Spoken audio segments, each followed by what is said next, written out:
d'intelligence collective artificielle. On est un laboratoire de recherche-action et on veut amener un petit peu le différents mondes à se rencontrer, la recherche académique, les entreprises pour apporter des choses à la communauté. Justement, on s'organise un petit peu de façon tricéphale avec une communauté qui nous suit et on a créé une association justement pour mener des actions citoyennes. On organise des ateliers, des conférences, des groupes de travail et on a aussi une société coopérative donc, qui réalise des prestations de services et notre domaine d'intérêt principal, c'est l'application des technologies numériques comme l'intelligence artificielle, la blockchain, celles qui peuvent impacter la société, et l'alliance de ces technologies avec des technologies humaines comme l'intelligence collective, la gouvernance horizontale. Voilà.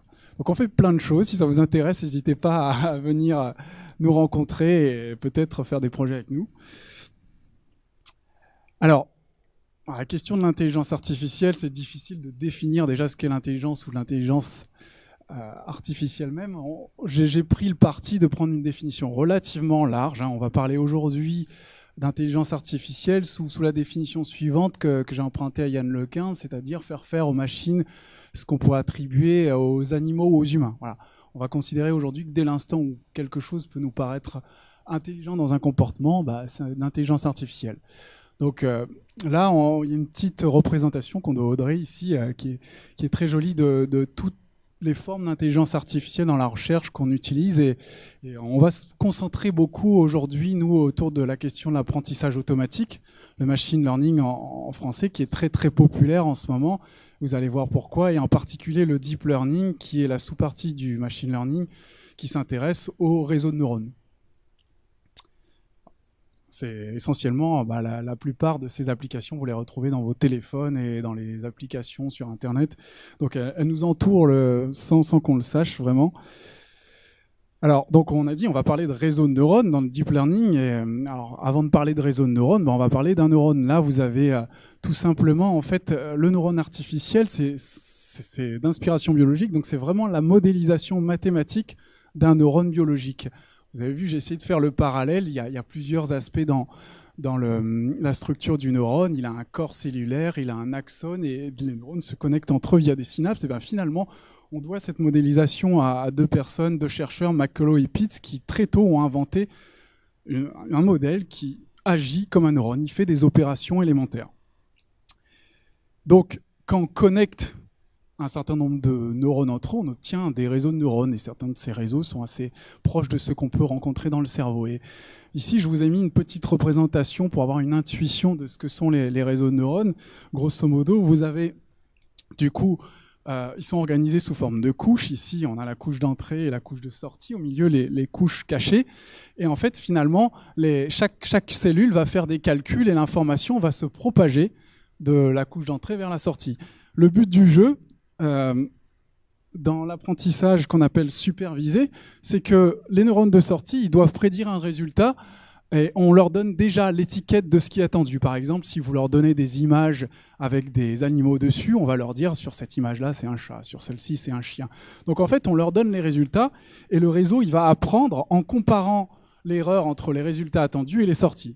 Et finalement, il va rétro-propager cette erreur, Cette erreur va être rétro-propagée, comme vous pouvez le voir, en sens inverse. C'est-à-dire qu'en fait, on va corriger tous les poids, les connexions entre les neurones, pour faire en sorte que les sorties s'approchent le plus possible des résultats attendus. Voilà, c'est aussi bête que ça dans l'intuition globale. C'est du réglage, finalement, par itération. On règle les poids, les connexions entre les neurones pour donner le résultat attendu. Alors ça, c'est une catégorie d'apprentissage qu'on appelle supervisé, puisque au départ, dans l'entraînement, on donne à l'algorithme le résultat attendu, l'étiquette. On va aussi beaucoup parler aujourd'hui, dans les exemples qu'on va voir, d'apprentissage non supervisé, c'est-à-dire que dans ce cas-là, il n'y a pas d'étiquette, on ne lui donne pas le résultat attendu, et l'algorithme doit se débrouiller pour trouver une structure dans les données. Ici, je vous ai mis un exemple d'une architecture qui est très populaire en ce moment, les Generative Adversarial Network, ou GAN, donc c'est des réseaux génératifs en français. Et ils ont été beaucoup utilisés dans l'image, par exemple. On doit leur conception à l'équipe de Ian Goodfellow en 2014. ils sont très intéressants parce architecturalement, ils apportent une innovation réelle. C'est deux réseaux qu'on a mis bout à bout. Le premier qu'on appelle le générateur, qui va être chargé de fabriquer des fausses images à partir de bruit. Donc il a des données aléatoires et il fabrique des fausses images qui va passer à un autre réseau de neurones. Les fausses images vont être mélangées avec un jeu de données de vraies images. Donc on va prendre les fausses images fabriquées par le générateur et on va les mélanger avec ces images-là. Et le deuxième neurone, le discriminateur, va être chargé de dire si c'est une vraie image ou si c'est une image trafiquée par le générateur. Et en fait, on prend souvent l'image du douanier et du contrefacteur. Le contrefacteur, ici, le faux monnayeur, c'est le générateur. Il essaye de faire des fausses images et le douanier essaye finalement de détecter s'il s'agit d'une vraie image ou pas. Alors, ce qui est intéressant dans ces réseaux, c'est qu'ils fonctionnent de façon adversariale, donc ils entrent en compétition l'un l'autre. Quand l'un améliore son apprentissage, forcément, il pousse l'autre à s'améliorer. Plus les images générées vont être similaires proches d'images réelles, et plus le discriminateur il va avoir un boulot difficile pour déterminer si l'image est vraie ou pas. Et donc, il va devoir s'améliorer, devenir plus performant pour détecter l'image vraie de la fausse. Et itérativement, comme ça permet d'avoir un réseau qui est très efficace et du coup, qui, vous allez le voir, dans certains exemples, peut générer des images qui sont assez trompeuses. Voilà, les tableaux de ce genre sont un bon exemple.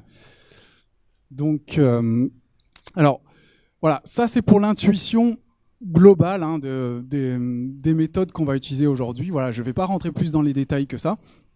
C'est pour vous donner une intuition de comment ça fonctionne. Ensuite, quand j'ai commencé à préparer cette conférence, là on a parlé d'intelligence artificielle. La question, comme tu l'as soulevé Nicolas, de comment on définit la créativité, elle n'est pas simple. Donc, moi, mes recherches, elles m'ont donné à penser, à organiser les choses comme ça. Les mots-clés qui sont ressortis quand j'ai cherché, qu'est-ce que c'est que la créativité ? Il y a imagination qui est revenue, spontanéité, curiosité, sensibilité, empathie, originalité, faire naître. Voilà, je les ai mis là pour que ça nous inspire un petit peu, parce que c'est très difficile de donner une définition consensuelle, bien entendu, mais j'ai quand même mis celle de Wikipédia que je trouve assez pertinente, parce qu'elle croise pas mal de disciplines. Donc la créativité, ce serait la capacité d'un individu ou d'un groupe à imaginer ou construire et surtout mettre en œuvre un concept neuf, un objet nouveau et surtout à découvrir une solution originale. Donc, il y a différents aspects dans cette définition, mais effectivement, elle est assez anthropocentrée. Ensuite, du coup, moi, la question que je me posais aussi, c'est que cette créativité, elle s'incarne probablement dans différents domaines. Et là, pareil, j'ai essayé d'en recenser quelques-uns. On attribue réellement, en général, de la créativité dans toutes ces tâches, la cuisine, l'art, l'architecture, le design, la science, la technologie, la littérature. C'est assez évident comme ça quand on le dit. Un peu moins peut-être pour la créativité territoriale, stratégique, organisationnelle ou sociale. Par exemple, Wikipédia recense le cheval de Troie finalement comme une innovation, une création stratégique. Donc on peut le voir comme ça, effectivement. Et d'après vous, dans ces domaines, quel domaine pourrait être adressé par une intelligence artificielle ? Si vous deviez décider, là, en termes de créativité, combien de ces domaines une IA pourrait au moins assister l'humain à exécuter des tâches dans ces domaines ?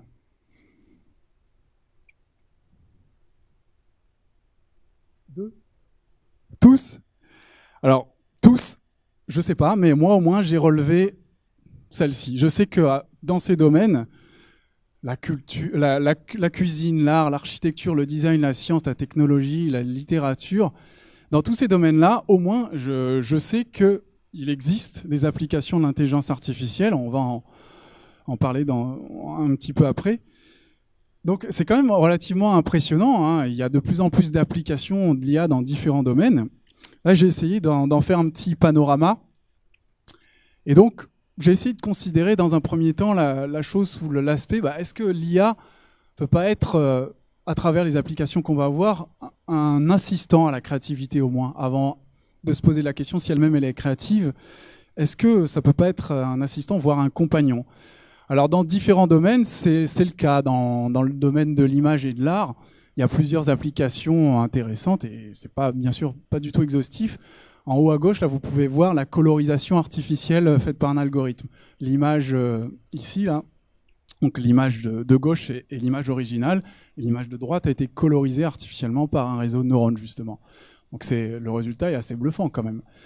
À droite, vous avez ce qu'on appelle le transfert de style. Ça aussi, c'est très, très rigolo. Ça consiste tout simplement à extraire, par exemple, d'un tableau le style graphique et la réappliquer sur le portrait que vous voyez ici. Ça donne du coup le résultat, la photo qui est mélangée avec le style graphique de la peinture. Ça donne des résultats aussi très intéressants. D'ailleurs, c'est sûrement un terrain d'expérimentation pour les artistes. Dans le même ordre d'idée, il y a Google qui a développé un algorithme qu'il appelle Deep Dream, dans lequel en fait, ils vont forcer le réseau de neurones à utiliser des caractéristiques des images qu'il a apprises pour les surimposer justement à une autre image. Et ça donne un petit peu des filtres là, psychédéliques sur cette image. Et du coup, voilà, parce que le réseau de neurones a été forcé à appliquer des structures qu'il a déjà vues dans d'autres images. Ça donne des résultats un petit peu étranges. Et cet exemple-ci, là, c'est de la génération pure et simple d'images. Ça, c'est un GAN qui a généré ces images de pseudo-célébrités. Pourquoi pseudo-célébrités? Parce qu'il a été entraîné à partir d'images de célébrités. Et effectivement, on a l'impression que ça pourrait être des gens qu'on a vus quelque part sur Internet. Mais ils sont complètement fictifs, ces personnages. Alors, dans un autre domaine, le design génératif, qui commence à être appliqué de plus en plus, par exemple Autodesk ou d'autres compagnies proposent déjà des solutions. Là, je vous ai mis en haut le petit logiciel de Autodraw de Google, qui, voilà, comme vous le voyez, vous tracez un dessin et puis l'IA comprend qu'il s'agit d'une bicyclette et le redessine. Donc ça, vous avez peut-être eu l'occasion de le tester, hein, c'est en ligne. Là, il s'agit de Autodesk Dreamcatcher, qui est un logiciel développé par Autodesk pour faire du design génératif, donc aider les designers à produire des nouvelles formes. Et ici, il s'agit d'une architecture, un squelette de drone finalement, un modèle proposé par un réseau de neurones, encore une fois. Vous voyez, ça peut être un outil pour aider les designers et peut-être développer la créativité. Ça aboutit d'ailleurs à des choses assez originales. Si vous êtes intéressé, vous pouvez aller voir plus en détail. Et dans la musique, on en a tous entendu parler, il y a des IA qui sont capables de composer de la musique. Là, je vous ai mis quelques petits exemples. Le premier, là, Daddy's Car de Sony, c'est un morceau complètement produit par une IA. Alors, on n'entend pas très très bien. Je vais essayer de mettre le son au max.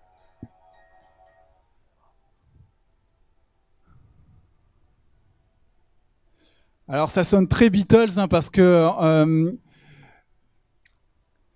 justement, il a été entraîné en partie sur des chansons des Beatles. Donc en fait, c'est assez rigolo parce que moi, je trouve ça assez original.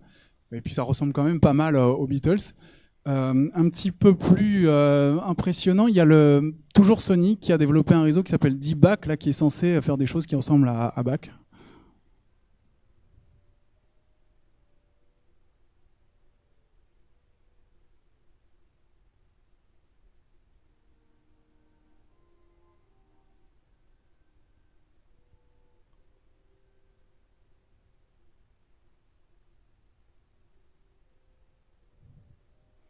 Alors vous voyez, c'est assez sympa. Moi, j'ai pas l'oreille musicale suffisamment précise pour être critique là-dessus, mais je trouve ça assez intéressant. Et dernière expérience, AI Duet, qui est en fait une IA qui produit de la musique, mais qui va dialoguer avec son interlocuteur. Le principe, vous allez voir sur la vidéo, vous jouez une séquence de notes et l'IA va répondre avec une séquence similaire, comme si on faisait un petit peu comme deux humains qui joueraient ensemble.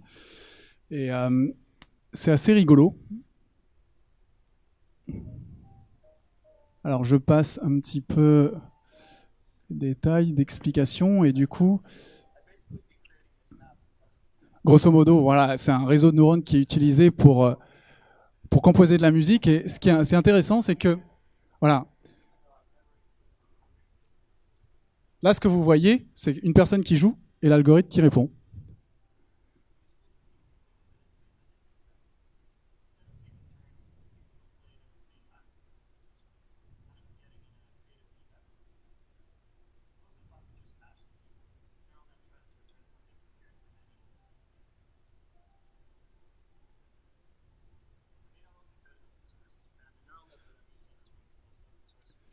Alors voilà, lui c'est un artiste du coup qui a composé ça. Et ce qui a été intéressant, ce qu'il dit dans la vidéo, c'est qu'il y a une personne, vous avez vu, qui a joué en même temps que le neural network répondait, c'est-à-dire qu'il a fait quelque chose qu'il n'avait pas du tout prévu, et c'était une façon finalement, une forme de créativité, parce que l'utilisateur s'est approprié une autre façon d'utiliser l'algorithme.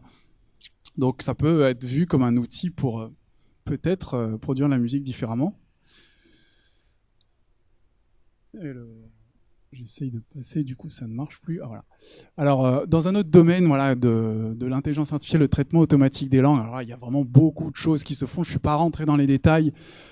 Donc les intelligences artificielles sont capables pas mal de comprendre le langage et de synthétiser du langage, que ce soit écrit ou parlé. Là, je vous ai mis juste quelques exemples. Je ne suis pas allé regarder en détail, mais on en voit tous les jours. Voilà, Le Monde qui dit une intelligence artificielle écrit le scénario d'un court-métrage.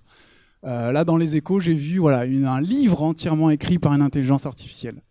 Et là, dans celui-ci, un robot journaliste qui écrit des articles assez couramment. Alors ça devient des exemples de plus en plus courants. On est presque même plus impressionné, mais c'est quand même intéressant. Alors après, je ne suis pas allé lire les œuvres en question, et difficile de juger de leur qualité. Dans un autre domaine, du coup, il y a le cinéma et les jeux vidéo. Ici, vous pouvez voir en haut à droite la motion capture. Alors vous allez me dire, on n'a pas attendu l'IA pour ça, mais c'est sûr. Mais dans cette application que fait Radical, ce qui est intéressant, c'est qu'il n'y a pas du tout de marqueur. Vous voyez les boules blanches d'habitude qu'on utilise comme marqueur pour repérer les segments. Ici, c'est fait avec un téléphone qui filme la personne, et le fantôme que vous voyez à côté a retranscrit, a capturé ses mouvements. Donc c'est assez impressionnant. Là, pareil, ils utilisent du machine learning pour faire ça. Donc la démo a l'air plutôt sympa. À gauche, en haut, là, vous avez la modélisation d'un paysage dans un jeu vidéo qui est faite par une AI. NVIDIA commence à travailler sur un modèle qui, à partir d'entraînement avec des vraies vidéos, serait capable de générer la modélisation d'un jeu vidéo. Imaginez plus tard que les jeux vidéo puissent être designés entièrement par une IA.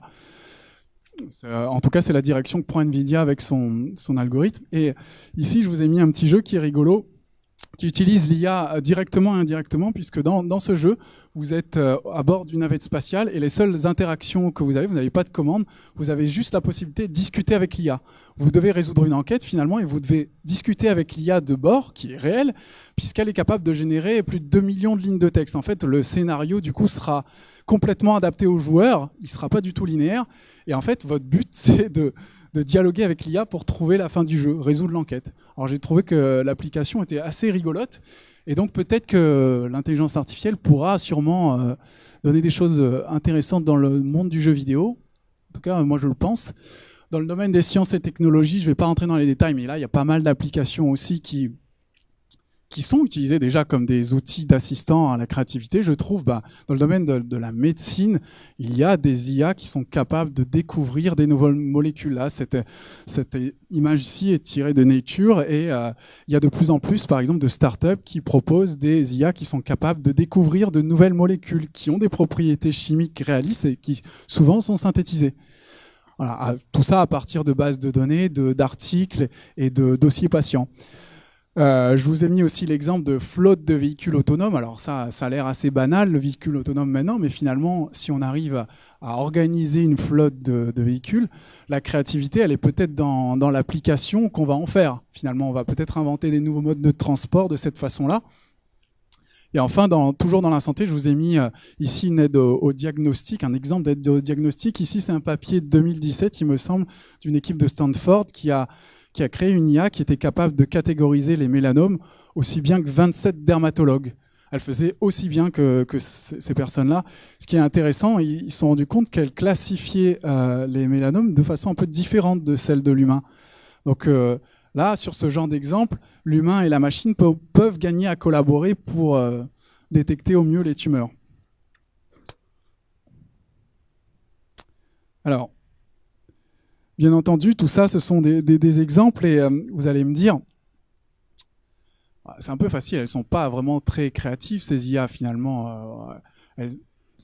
C'est pas si impressionnant que ça, mais je vous rétorquerai, en fait, vous avez un avis biaisé, parce que je vous ai dit dès le départ qu'il s'agissait de création d'une intelligence artificielle. Qu'en aurait-il si je vous avais pas annoncé dès le départ qu'il s'agissait d'intelligence artificielle et que je vous avais demandé de comparer ces créations avec celles d'un humain. Et finalement, c'est un petit peu, en essence, ce que propose le test de Turing, le fameux test de Turing proposé par Alan Turing, grand mathématicien et père de l'informatique moderne et de l'intelligence artificielle. Et donc le test de Turing, basiquement, il se décrit de la façon suivante. Vous êtes un juge humain et vous voulez savoir, en échangeant des messages, vous allez dialoguer avec soit une machine, soit avec un humain. Bien sûr, sans voir s'il s'agit d'une machine ou d'un humain. Imaginez qu'elle soit dans une cabine complètement hermétique. Et vous devez, en échangeant des messages, décider si finalement vous avez affaire à une machine ou un humain. Donc une machine qui réussirait à se faire passer pour un humain suffisamment longtemps passerait ce fameux test d'intelligence. Alors, bien sûr, il a été beaucoup critiqué et tout, mais il reste quand même une mesure assez pragmatique de l'intelligence. Et je vous propose de jouer à un petit jeu, j'ai appelé Blind Test de Turing. Un petit jeu un petit peu similaire. Il s'agit d'un site qui propose une intelligence artificielle qui compose des poèmes, et le but du jeu, c'est de savoir, en lisant le poème, s'il a été composé par un humain ou par une machine. Alors, d'après vous? Alors, il est assez long, celui-là.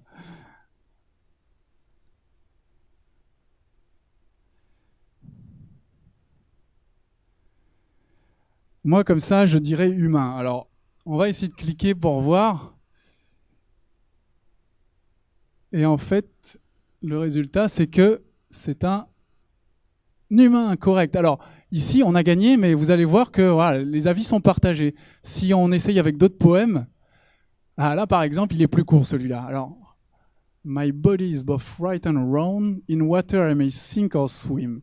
The hand that needs me may be rough, but I still shall keep my true red heart. Alors, humain ou pas humain? Elle est plus dure, celle-là. Hein.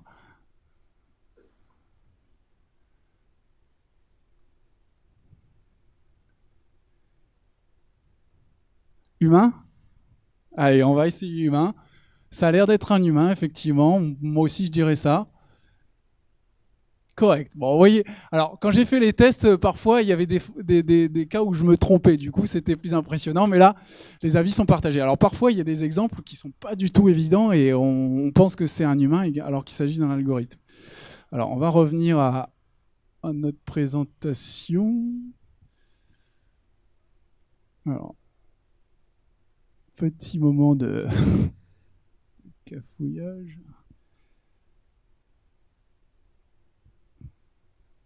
Je suis pas en plein écran du coup.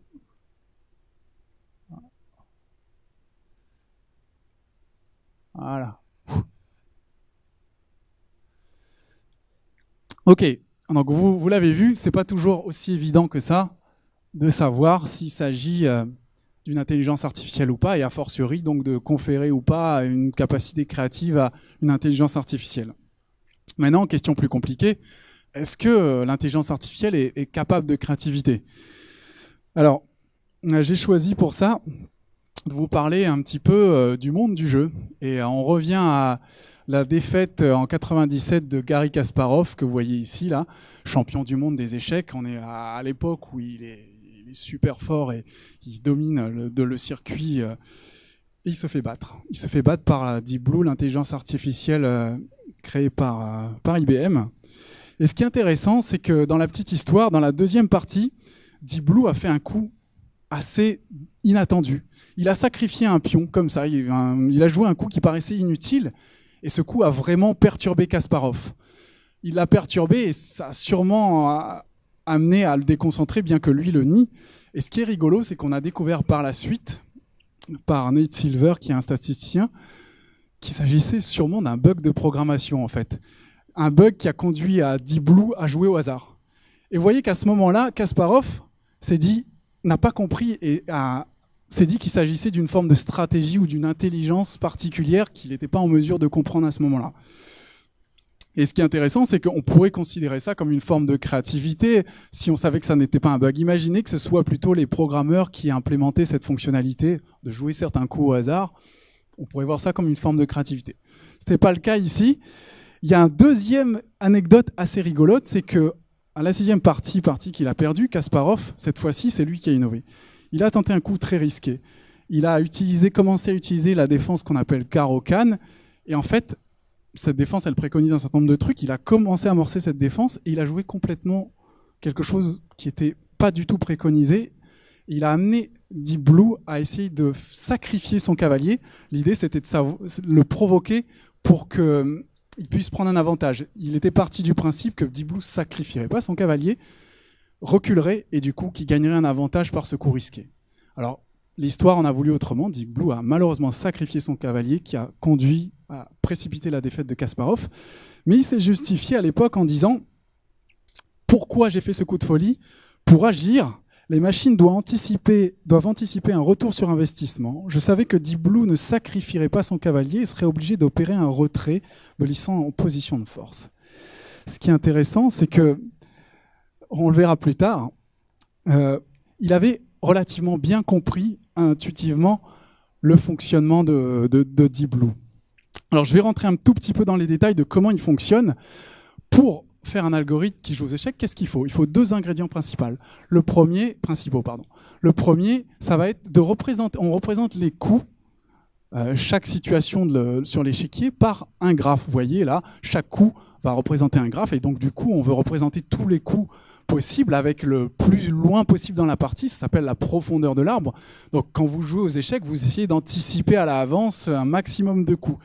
Et donc on représente les coups comme ça. Il y a un algorithme qui s'appelle le tree search qui va aller chercher les coups qu'il faut évaluer. Justement, c'est la deuxième ingrédient qu'il faut. À chaque étape là, du graphe, vous devez décider pour savoir quel coup jouer, la force finalement de la situation dans laquelle vous êtes. Est-ce que c'est une bonne situation ou pas ? Et donc, par exemple, ici, on a attribué 5 à cette force-là, et ça dépend de plein de paramètres, finalement, de la force intrinsèque des pièces qui vous restent, de la position sur l'échiquier. Et en fait, tous ces paramètres-là ont été optimisés, dans le cas de Deep Blue, par un apprentissage sur 700 000 parties de maître. Voilà, il a analysé 700 000 parties de maître qui lui a permis d'optimiser les critères pour avoir une bonne fonction d'évaluation. Ensuite, le dernier truc qu'il faut avoir, c'est un algorithme pour choisir son coup. Comme vous pouvez vous en douter, quand on représente les choses sous forme de graphe, si on veut aller examiner plein de coups, ça demande une puissance de calcul faramineuse. D'ailleurs, on ne peut pas explorer tout l'arbre parce que ça demande trop de calculs. Et à l'époque, Deep Blue était capable d'aller prévoir 6 à 8 coups à l'avance. Donc il allait dans 6 niveaux de l'arbre seulement. Donc ça oblige à avoir un critère pour décider comment on va aller explorer l'arbre de décision, vous voyez ? Et en fait, on pourrait se dire bêtement, intuitivement comme ça, c'est facile. J'ai une fonction d'évaluation qui me dit si le coup est bon ou pas bon. Et il suffit de prendre le coup qui a la meilleure évaluation. Le problème, c'est que votre adversaire va raisonner exactement de la même façon. Si vous prenez le coup, vous choisissez le prochain coup qui va être le mieux évalué, votre adversaire, ayant le même raisonnement, vous contrera très facilement. Et la réponse, elle a été apportée par un algorithme qui s'appelle min-max, qui prend en compte la réponse de l'adversaire. L'idée, c'est que vous allez essayer de minimiser la perte maximale que pourrait vous infliger l'adversaire. Et donc, avec cette petite astuce, on arrive à choisir les coups de façon plus optimale, quelque part en prévoyant le coup que va donner l'adversaire. Donc là, par exemple, dans ce cas-là, la fonction d'évaluation donne moins 50 au lieu de moins 80. C'est plutôt vers ce coup-là qu'on va se diriger. Alors, une autre petite contrainte qu'il y a, je vous l'ai dit, c'est la puissance computationnelle. Il n'est pas possible d'explorer tous les coups de l'arbre et on va devoir décider, avant même d'évaluer les coups, décider, il vaudrait mieux évaluer tel ou tel coup. Donc aller parcourir certaines zones de l'arbre et pas d'autres, puisqu'on est limité en termes de puissance de calcul. Ça, c'est les algorithmes d'élagage qui vont permettre ça. Comme l'analogie est proche avec celle des vrais arbres, on va élaguer ces branches-là, c'est-à-dire qu'on ne va pas du tout visiter celles-là. On va dire à l'algorithme, non, tu ne te préoccupes pas de celles-là, elles ne sont pas intéressantes à évaluer, tu vas aller regarder celles-là plutôt, pour gagner du temps. Donc, vous voyez que finalement, Kasparov, il avait un petit peu compris intuitivement de comment fonctionnait Deep Blue. Et d'ailleurs, il avait eu raison en fait de tenter ce qu'il a tenté, puisque après coup, il a refait des simulations et à chaque fois, la machine ne sacrifiait pas son cavalier et reculait. Et en fait, le poteau rose a été révélé un petit peu plus tard, quelques années plus tard. Il se trouve que entre chaque match, les ingénieurs de chez Deep Blue optimisaient l'algorithme avec les conseils d'un grand maître d'échecs. Et en fait, la matin même du match, ils ont affiné l'algorithme pour détecter des mouvements absurdes et lui programmer des réponses automatiques. Et en l'occurrence, le coup qu'a tenté Kasparov, Deep Blue aurait dû décider de reculer comme il l'avait prévu. Et c'est à cause de la règle qu'il lui avait imposée. Il lui avait dit grosso modo, si on tente de te faire sacrifier une pièce de façon absurde, tu n'écoutes pas ce que te dit ton algorithme de décision, tu sacrifies. Et en fait, vous pouvez voir que finalement, la victoire de Kasparov, on la doit à la fois à la combinaison de la créativité humaine des ingénieurs qui ont implémenté cette règle et à la puissance des algorithmes de Deep Blue. La victoire, pour moi, on la doit à cette combinaison des deux compétences. Intéressant quand même. Alors, les choses se compliquent avec le Go. Alors là, ça devient beaucoup plus intéressant parce que la question de savoir si l'IA est créative, elle devient parfois très très subtile. Alors AlphaGo, c'est l'intelligence artificielle développée par DeepMind et elle a été conçue pour jouer au Go. En 2016, elle a remporté 4 victoires à 1. Elle a gagné contre Lee Sedol, le meilleur joueur du monde à l'époque. Et ça a été un petit peu un tollé parce que vous avez dû en entendre parler dans la presse. On considérait à l'époque que le Go était une étape à franchir dans l'intelligence artificielle et que c'était quelque chose de très difficile à réaliser, finalement. Parce que, pour 2 raisons principales, c'est que le Go, d'une part, possède beaucoup plus de combinaisons que les échecs. Donc, en fait, il y a beaucoup plus de vous vous souvenez, dans l'arbre de combinaisons à aller explorer. Donc, le défi computationnel est beaucoup plus important. Une autre raison à ça, c'est que la fonction d'évaluation, elle est plus complexe à trouver. Au Go, vous avez des pierres noires et blanches placées sur les intersections. C'est beaucoup plus difficile de savoir si le coup, là, il est bon ou pas bon. Les pièces sont pas plus fortes que les autres. Et donc, ça a été un challenge pour les ingénieurs DeepMind. Et ce qui est assez intéressant, c'est que AlphaGo, dans la partie, je vais vous montrer une vidéo, il a joué un fameux 37e coup qui a beaucoup fait parler de lui, pour laquelle, en fait, on ne comprenait pas pourquoi il jouait ce coup. Et je vais vous montrer la vidéo. C'est assez intéressant. Vous allez voir la réaction de Lee Sedol à ce coup-là. Du coup, voilà, je vous amène. C'est un YouTuber français qui tient une chaîne qui s'appelle Science Étonnante. Et il a commenté ce coup, justement, où on voit AlphaGo jouer ce coup. Et la réaction des commentateurs, vous allez voir, est assez intéressante.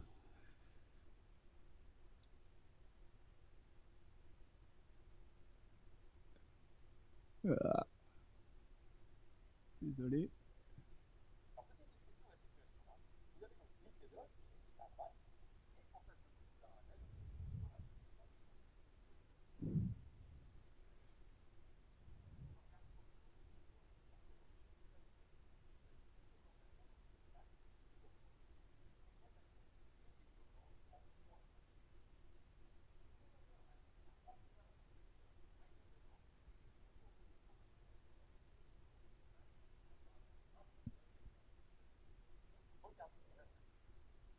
AlphaGo a les noirs.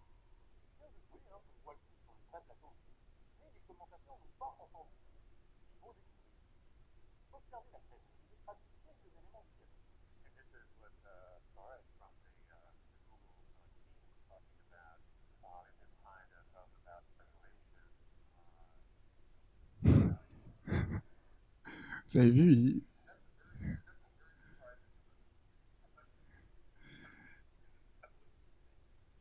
il a d'abord placé la pierre au mauvais endroit.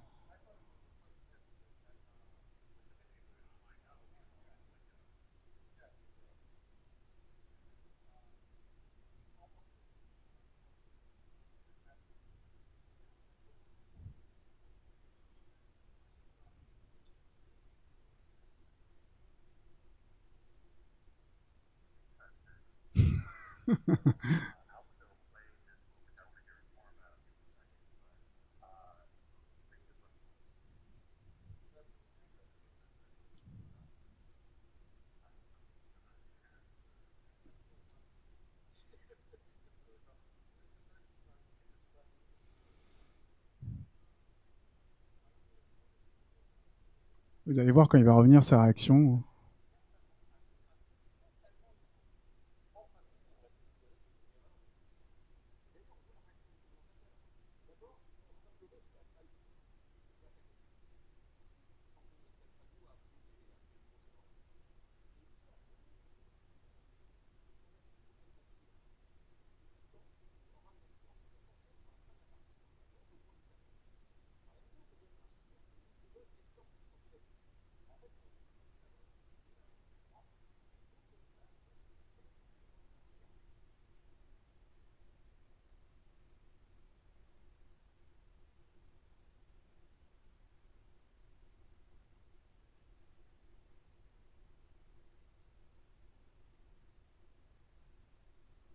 Ah, c'est le plus grand champion du monde de Go à cette époque-là. Hein. Voilà. Alors imaginez, on sent quand même que c'est difficile pour lui. Voilà. Donc, est-ce que les IA sont capables de créativité? Je ne sais pas ce que vous en pensez, mais ça donne un indice quand même. Et ça n'est pas la fin de l'histoire, parce que ce qui est plus rigolo, c'est que DeepMind a réitéré les choses avec d'autres moutures, des améliorations d'AlphaGo, une version qu'on appelle AlphaGo 0. Alors oui, j'ai oublié de vous parler de comment AlphaGo fonctionnait. Alors je vous passe un petit peu les détails techniques, mais ce qui est intéressant, c'est qu'il reprend les mêmes ingrédients que pour les échecs, comme je vous ai expliqué tout à l'heure. Il a un algorithme, le tree search, pour aller chercher dans l'arbre les coups joués. Mais l'innovation qu'il a utilisée, c'est que cette fois-ci, il va utiliser 2 réseaux de neurones. Le premier qu'on va appeler le Policy Network, qui va être en charge de sélectionner le prochain coup à jouer. Et le deuxième, le Value Network, qui va remplacer, vous vous souvenez, la fonction de min-max pour prendre la décision, puisque au Go, c'est difficile d'évaluer la puissance du coup. Et donc là, ce que faisait ce réseau de neurones, c'est qu'il calculait grosso modo la probabilité à chaque instant que AlphaGo soit en train de gagner ou pas. Et c'est comme ça qu'ils ont résolu le problème de l'évaluation. Et donc, en utilisant en plus des réseaux de neurones, ça a permis de donner les résultats qu'on voit. Il y a une autre innovation que l'équipe de DeepMind a utilisée avec AlphaGo, c'est l'apprentissage par renforcement. C'est quelque chose de très intéressant. Globalement, AlphaGo, en plus de l'apprentissage sur plein de parties d'amateurs, on l'a fait jouer un grand nombre de fois contre différentes versions de lui-même. L'apprentissage par renforcement, finalement, ça marche de cette façon-là. Vous avez un agent qui peut agir sur son environnement, mais mettons un robot dans un labyrinthe, et il y a un juge qui sait s'il faut récompenser le bon comportement qui est celui qu'on va avoir, ou alors punir le comportement pour lui dire que voilà, c'est pas la direction dans laquelle il faut se diriger. Et finalement, le principe d'apprentissage par renforcement, il est aussi bête que ça. L'agent apprend avec des récompenses ou des punitions. Il le fait un grand nombre de fois. C'est ce qu'a fait AlphaGo en jouant un grand nombre de fois contre lui-même. Alors le résultat est impressionnant, vous l'avez vu, mais on pourrait rétorquer, voilà, AlphaGo a quand même appris en partie sur des parties d'amateurs. C'est un petit peu finalement comme un étudiant qui aurait fini ses études, on aurait son diplôme, il a appris des choses classiquement en s'inspirant des autres, et il a appris un petit peu par lui-même, il a commencé à apprendre dans son coin. C'est déjà assez impressionnant, mais on peut rétorquer, voilà. La créativité, finalement, elle n'est peut-être pas là, puisqu'il a appris en partie en s'inspirant des grands maîtres. AlphaGo 0, il a appris en jouant uniquement par lui-même. Il a fait un très grand nombre de parties par lui-même. On enlève la partie apprentissage supervisé, dans laquelle il a eu un grand nombre de parties de maîtres. Dans cette mouture-là, on lui a juste donné les règles du jeu de Go. Au début, il a joué en jouant des coups au pif. Et donc, en se renforçant de partie en partie, il a fini par devenir super bon. Encore même meilleur que AlphaGo. AlphaGo 0 a gagné 100-0 contre AlphaGo, la version qui avait écrasé Licidol. Et là, ça commence à devenir impressionnant. Et ce qui est impressionnant dans cette version, c'est que là aussi, il a donné des stratégies complètement originales. C'est même pas la fin de l'histoire, puisque fin 2017, les chercheurs de DeepMind ont proposé une amélioration d'Alpha 0. Même chose, c'est toujours la même architecture, il a appris par pure apprentissage par renforcement. Il a joué uniquement contre lui-même. Les seules choses qu'on lui a données, c'est les règles. Mais cette fois-ci, on a généralisé ses capacités. Il est capable de jouer au Go, au Shogi, et au Shogi qui sont les échecs japonais, et aux échecs. Et dans ces 3 disciplines, il a battu les meilleurs joueurs du monde. Il a battu les experts au Go, au Shogi, aux échecs. Voilà. Uniquement en apprenant par lui-même. Alors, c'est déjà relativement super impressionnant en soi, mais ce qui est beaucoup plus impressionnant, c'est qu'on a demandé à des spécialistes, après, d'analyser la façon dont ils jouaient. Par exemple, un spécialiste des échecs, et tous ont conféré une chose, se sont accordés sur une chose, c'est que AlphaGo avait développé son propre style de jeu, qui était original, créatif et dynamique. Je vous ai mis certaines des réactions de grands maîtres après l'analyse de parties d'AlphaGo. Ici, c'est Matthew Sandler, un grand maître des échecs, qui dit, grosso modo, c'est comme si on avait découvert le carnet d'un grand d'un grand joueur du passé. Ça, c'est un grand maître des échecs qui le dit. Ici, on a Zhou Ruiyang, désolé si j'écorche son nom, qui est champion du monde de Go 9e dan. Hein. Et lui, il dit, je pense que les joueurs, plus ou moins maintenant, sont affectés par le professeur Alpha. AlphaGo nous libère finalement quelque part, puisque on a l'impression que plus aucun coup n'est impossible. Maintenant, n'importe qui est libre d'essayer un style qu'il n'avait jamais essayé. Ce qui est très intéressant là-dedans, c'est que AlphaGo, en apprenant tout seul, il a redécouvert par lui-même des coups classiques, des coups canoniques du Go ou des échecs. Par exemple, aux échecs, il a redécouvert les ouvertures. Les ouvertures, c'est des coups qu'on utilise quand on commence la partie. Il y en a un certain nombre de standards et très souvent, même les grands maîtres les utilisent. Donc quand on devient un bon joueur, on a tendance à les utiliser. Pareil au Go, ça va même plus loin. On a vu qu'il avait retrouvé certains coups que les grands maîtres utilisent, que les bons joueurs utilisent. Et qu'est-ce qu'il a fait? Il a fini même par abandonner ces coups, les considérant probablement pas comme efficaces, et il en a inventé des nouveaux. Donc il a bien retrouvé ces coups-là, il en a retrouvé et il les a pas utilisés. C'est quand même assez impressionnant. De la même façon, voilà, au shogi, la personne, elle dit que voilà, encore un grand maître, il dit que AlphaGo a fait des choses, par exemple, comme déplacer son cavalier au centre du board, et chose qu'aucun humain n'avait jamais faite, et qu'ensuite, il avait pris le contrôle du board.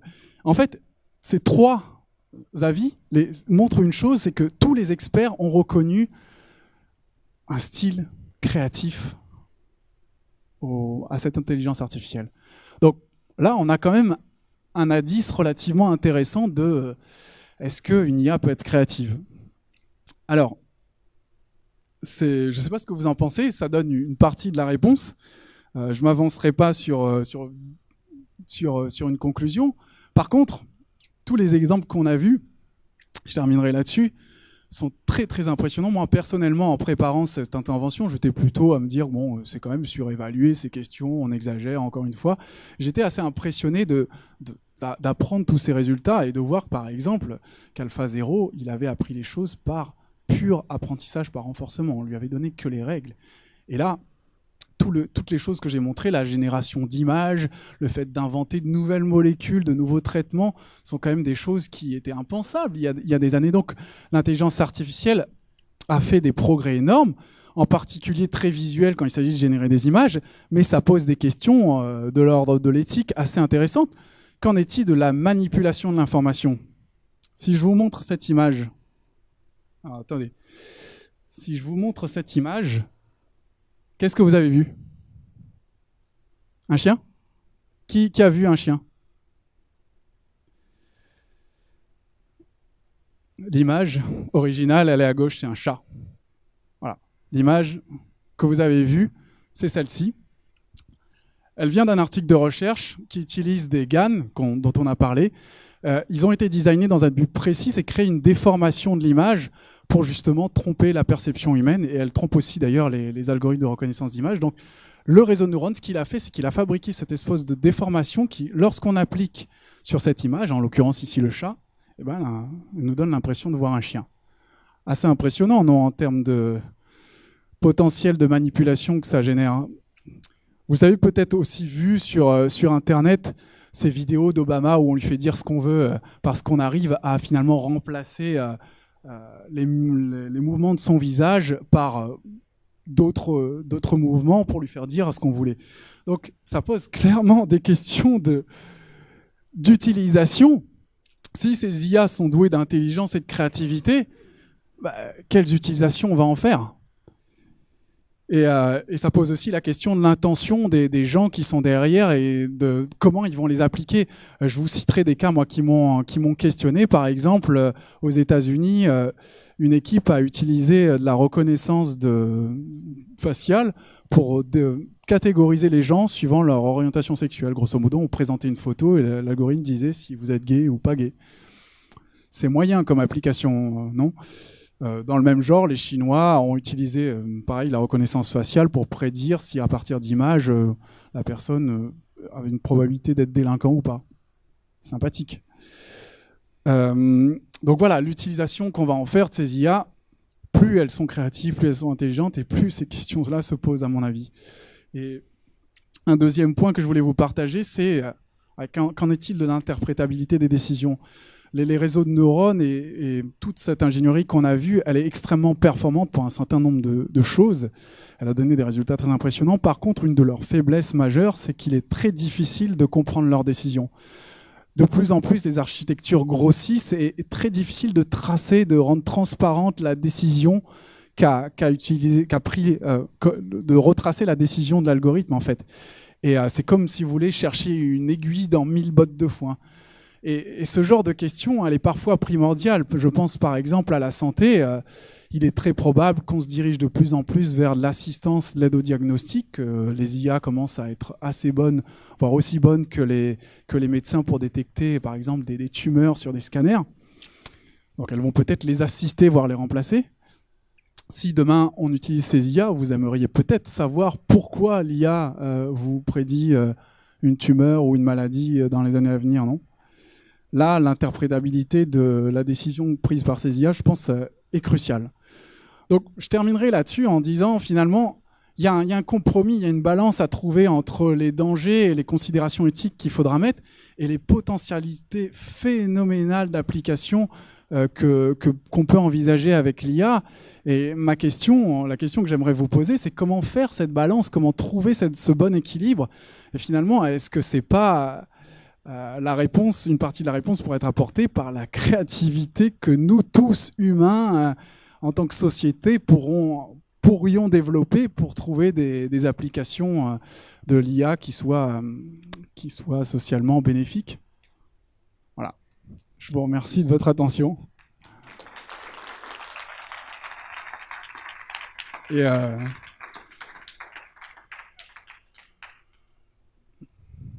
donc, je ne sais pas s'il nous reste un petit peu de temps pour les questions. Oui. Enfin, s'il y en a. J'ai d'autres diapos en réserve pour ceux qui veulent, je crois.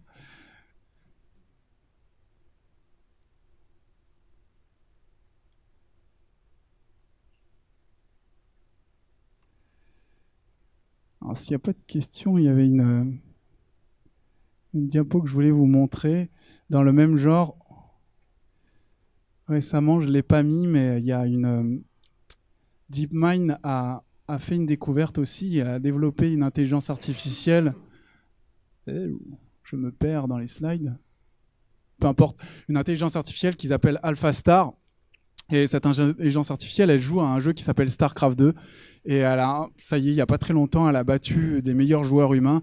Alors là aussi, c'était un challenge parce que, en fait, en termes de décision, c'est un jeu qui est très très complexe. Et ce qui est très très rigolo, c'est que en fait, vous contrôlez dans ce jeu une armée avec des différentes unités. Et ce qui est très intéressant, c'est que l'IA qui a gagné récemment contre des champions, elle a utilisé aussi des stratégies qu'on n'avait jamais vues, des compositions d'armées qu'on n'avait jamais vues. Les commentateurs étaient vraiment surpris de voir la façon dont elle avait joué. Elle a complètement bouleversé des standards aussi. Donc pour ceux que ça intéresse, vous pouvez aller voir sur Internet.